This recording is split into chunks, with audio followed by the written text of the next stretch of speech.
Hello, everyone. Welcome back to the Christian Music Roast Podcast. I'm your host, Brendan, and it's great to see you all here again. I just want to start off this episode just to let you know that Braden stepped away from the podcast. He'll still come in as a guest star here and there just to like say hello and everything and talk about Winter Jam like we do every year. But he has a busy life right now and he's going through a lot. So just keep him in your thoughts and prayers, and he wishes you guys all the best. Thank you. Anyway, thank you for tuning into the podcast. I'm here with Chandler Letner today, so I'm going to let Chandler introduce himself. Yeah, what's up, everybody? Thank you so much for having me, bro. I am, like you said, Chandler Letner.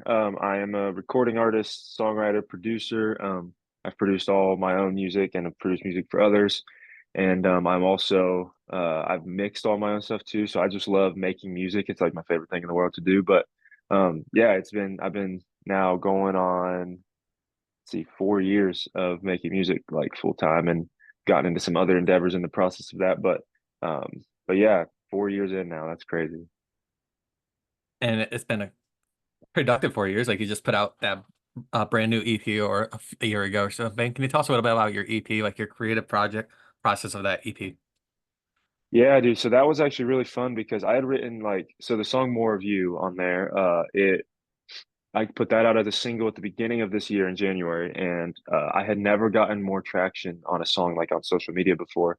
And so that kind of really built this project out because I was working on some other things in like a different way, and I decided with my team that we were going to just do a full on like solo project, maybe record, maybe EP, not really fully figuring out what it was yet, but we knew More of You. We wanted to be a big part of it. Mm. And then through that process, I had some other songs ready. I had been holding on to More of You for a really long time, like 2 years. I wrote it with Chris Cleveland, Stars Go Dim. And I was just holding on to that song, and then like I started promoting it randomly because I knew I wanted to put it out. It was ready for a long time.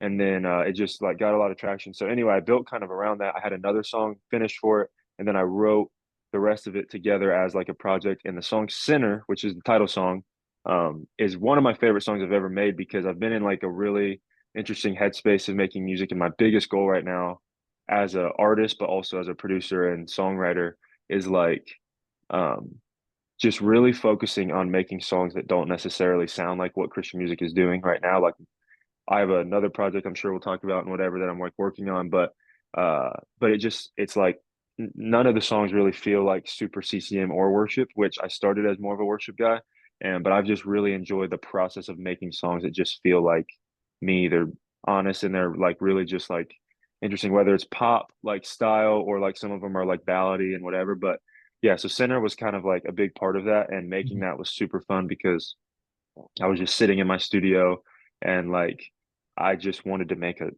ultra pop beat and just make it feel like I don't feel like Sinner sounds like really Christian music that much at all, but I just really love the fact that I'm like talking about God or just talking about like my feelings or whatever in like songs I'm making right now. Sinner being one of those that just like, but it just sounds super epic and cool. So yeah, I love how that project turned out.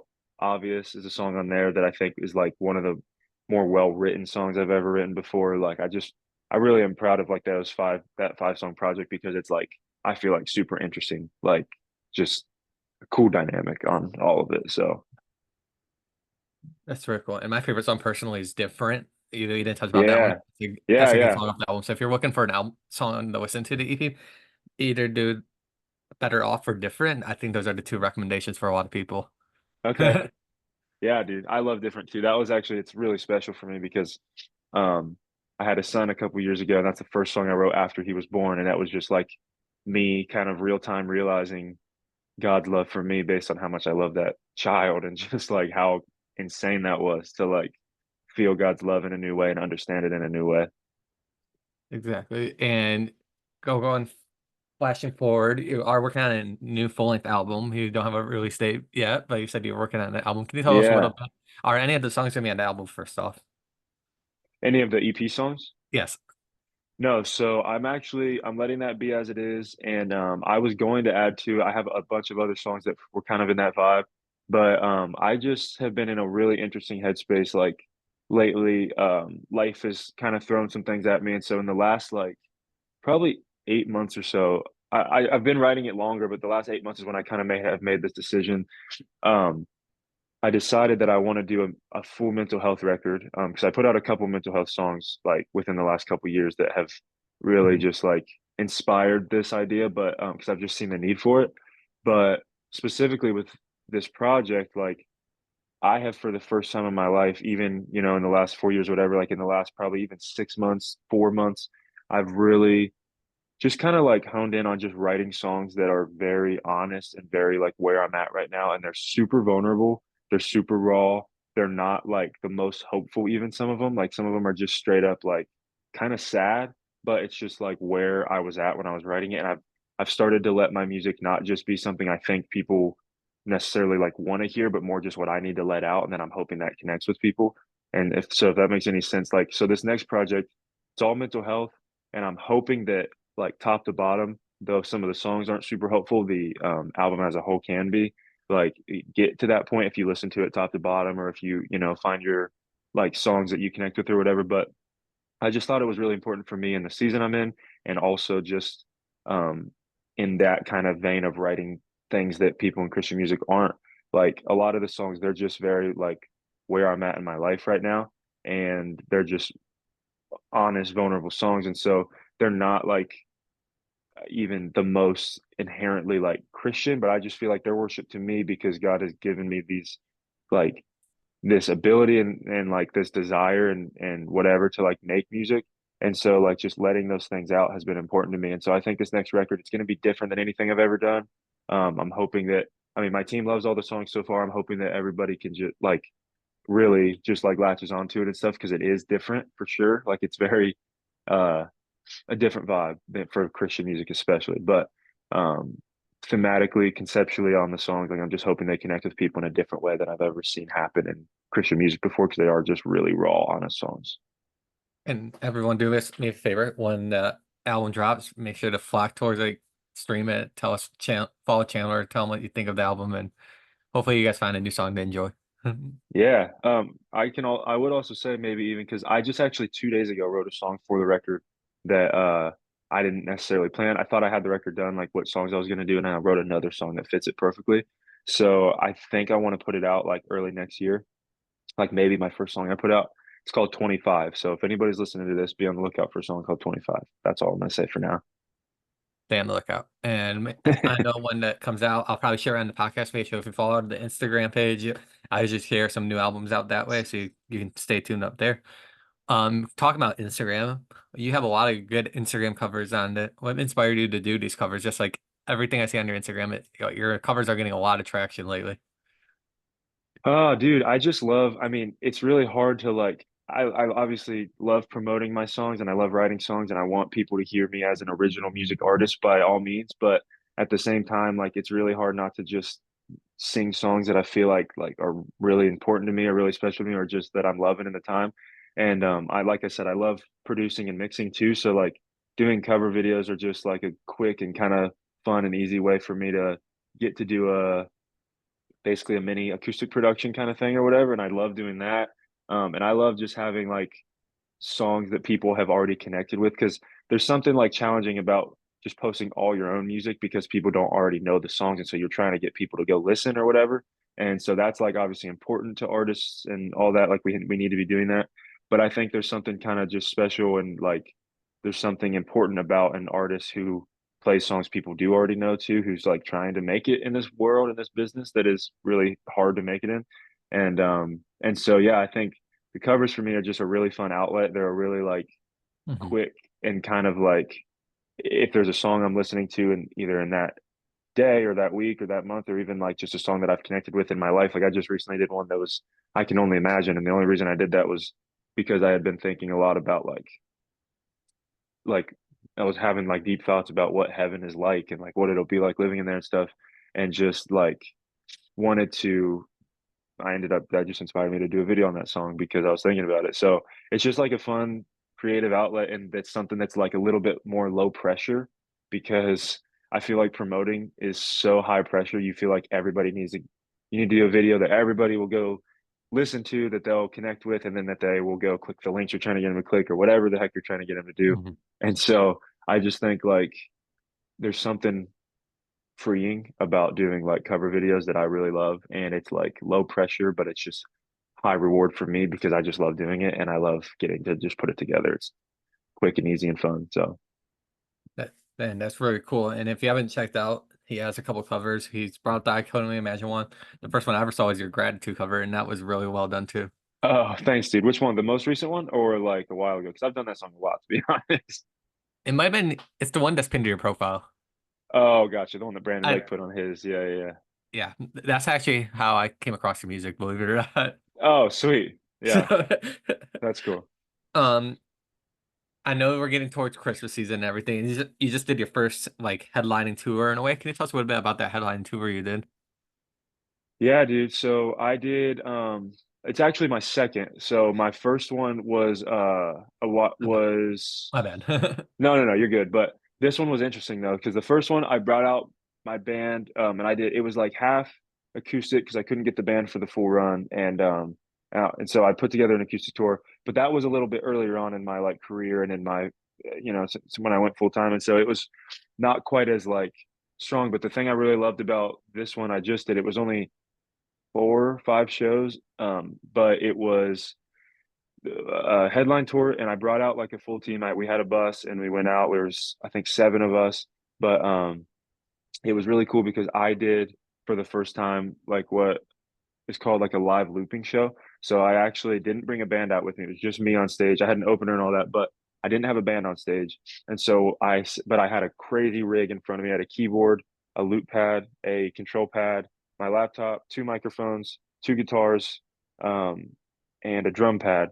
And so I basically did like a full live loop tour at some smaller churches because I wanted to kind of see if this was something I wanted to do moving forward, because because I do produce my own music, I wanted a way to kind of showcase that world a little bit too, and like just let people in on the Mhm. process of making music for me and stuff. And so I decided to do this live loop show where I literally basically reproduced a few of the songs on stage for everybody, in like a interactive way. And I loved doing it so much. It was really fun. And so I think that that's something that if anybody listening comes to a show and hears me play, is probably something I'll be doing, especially if I don't have my band out with me, which, doing the live loop show is really fun. I think it's something I want to move forward doing. So I'm probably going to be doing a little bit more of that. So if you see any road dates, maybe come out and check it out because I'm pretty sure I'll be doing that. And you guys should go check out Chandler. I was going to, you were near, we were talking about this before. You were near my hometown. It just time didn't work out. I think that's the week I was on my vacation. So, Oh yeah, yeah, yeah. um, you said if you ever see dates. I don't think you have any dates planned for anyone to check you out right now. No, but I do have one actually thing I just added yesterday. It's not going to be on my website because it's not going to be an artist thing of mine. It is, but it's not. So, but I do want to promote it because I think it's really important. Uh, so for people in Columbus, well, first of all, just for everybody to know, I have taken a break from touring for a little bit. I was on the road pretty heavily for like 3 years straight. So I decided to just take a break for a little bit while I'm going through some things, and also while I'm finishing this album and everything. Like I just wanted to take some time and be close to my family and just kind of, settle in for a minute. But that being said, anybody, especially local to Columbus, which is where I'm from, it's my hometown, um, just outside of Columbus. Anybody local to Columbus, I am on November 16th. I don't know when this comes out, but on November 16th, I'm going to be doing a fundraiser show, like a fundraiser worship night concert for a really, really cool venue in Lancaster, Ohio called Rock House 39. I'll post about it on my Instagram if anybody wants to check it out. But the owner I met this past week, and he is absolutely incredible. He has a really cool vision for this venue. And so November 16th, I'm going to be doing like just a all acoustic worship night for their venue fundraiser to help raise money because they have spent so much money making this venue the coolest thing, genuinely the coolest venue I've ever seen. I'm fully connected with him after meeting him 3 days ago because I just love everything he's about so much. He's such a good dude, and he feels called to a lot of the same things I do when it comes to just breaking the molds of the church. And Mhm. his venue is that it's got games, pool tables, like arcades. It's basically Dave and Buster's on steroids while having a music venue that's like rock heavy music because they want to be attractive to the world, but then tell those people about Jesus when they get in there. So it's a really cool, that's like the really short pitch and version, but I love it a lot. And I think it's really important and for our area, especially. So if anybody's here November 16th in the area, um, you should come check out that event. going to be a fundraising event, so it's donation only. You don't have to pay, but to get in technically. But if you would, that'd be amazing. And yeah, you can, and you'll get to come hear me perform. I mean, I am going to do some original songs that night. It's going to be a worship night, so I'll do songs that everybody probably knows, and then I'm going to do a bunch of my own songs too, and it's just going to be really, really fun. So hopefully, if you're in the Columbus area at all, anybody, or even within a couple hours and want to come, I think it's going to be a really special night. And yeah, bring your whole family too, because this is like a family friendly place that has like things for all ages. There's a kid area, there's everything. So yeah, I just imagine David Custer is on like steroids. That's what I was thinking of that when he said that. I was yeah, like, picture it that. is. It's just It's so everyone pictures that as well. We it's pretty sick. I just have a few extra minutes with you today. I like to give my speaker slash artist slash guest the floor to speak about anything that they want to bring up or anything they didn't get the chance to bring up or was asked. So the floor is yours. Dang, yeah. So I would say biggest thing is just look out for that record because it's something I'm really proud of. I'm already like I'm not even finished. I'm finished writing it, but I keep writing more songs that feel like they work for it. So I haven't decided what songs are going on there. I've probably written 35 songs for like a 8 to 10 song record. So we'll see what actually happens, but please look out for that. And then also something that it's not necessarily specifically music related, but it's entertainment is I actually just signed a deal with a talent agency for acting as well, and so I'm going to be in a couple, like, there's a Christian film I actually already have been a part of. We filmed most of it and we're finishing shooting in December. That'll come out sometime like 2025. I'm not sure exactly when to tell you, but just be on the lookout. It's called A Paralyzing Redemption. I'm in that movie and there's a lot of really, it's an incredible story. It's made by, like Dean Kane is in it and there's some really cool people. So just, yeah, come on, or like watch that if you get a chance, if you see it, whatever. If you happen to remember this interview and you remember the name of Paralyzing Redemption, check out that movie. But yeah, I mean, acting has been super fun. I'm doing a bunch with that too, and it's like in some weird way, like connected to my music in a really cool way because God is just like doing so many things like in my head and in this world that I never would have imagined him doing. I've always wanted to be an actor. I took 3 years of classes, and it's just really cool to see God kind of helping me take that to the next step. So anyway, yeah, be on the lookout for any projects I'm a part of. I'm sure I'll post those as well on Instagram and all those things. But please just follow me. It's at Chandler Letner Music right now. I actually low key might change my username to just Chandler Letner if Instagram will let me take out the music part because I am acting now. So we'll see about that. But look up Chandler Letner and you'll know which one's me because it's the one with the blue check mark. Please don't click on any of the other ones. And I'll make sure to tag the right one when I post the episode of this video. So if you guys are following our page, you can Yes, do it that way too. sweet. Chandler, thank you for your time today. I appreciate meeting with you and everyone that's watching. Make sure to support Chandler, like he said, and I say do it too. And stay tuned on the future episodes. I'm still figuring out the season this podcast is in. Either you're going to see just me or you'll see a guest host or a co-host. I'm in the process of finding a co-host. So if you know anyone, send them my way. They can reach out to me via Instagram. You already all know our Instagram by now if you've been watching the channel since day one. But take care, everyone, and I'll see you next time.